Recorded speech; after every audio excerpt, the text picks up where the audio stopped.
দ্বিতীয় দর্শনে ঠাকুর শ্রী রামকৃষ্ণ মাস্টারকে জিজ্ঞাসা করলেন, তোমার কি বিবাহ হয়েছে? মাস্টার বললেন, আজ্ঞে হ্যাঁ। শ্রী রামকৃষ্ণ শিহরিয়া উঠিয়া রামলালকে বললেন, ওরে রামলাল, যা, বিয়ে করে ফেলেছে। মাস্টার ঘোরতর অপরাধীর ন্যায় অবাক হইয়া অবনত মস্তকে চুপ করিয়া বসিয়া রহিলেন। ভাবিতে লাগিলেন, বিয়ে করা কি এত দোষ? ঠাকুর আবার জিজ্ঞাসা করলেন, তোমার কি ছেলে হয়েছে? মাস্টারের বুক ঢিপ ঢিপ করিতেছে। ভয়ে ভয়ে বলিলেন, আগে ছেলে হয়েছে।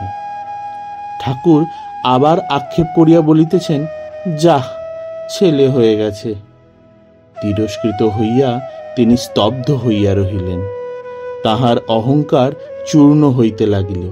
কিয়ৎক্ষণ পরে ঠাকুর শ্রী রামকৃষ্ণ আবার কৃপাদৃষ্টি করিয়া সস্নেহে বলিতে লাগিলেন, দেখো, তোমার লক্ষণ ভালো ছিল। আমি কপাল, চোখ এসব দেখলে বুঝতে পারি।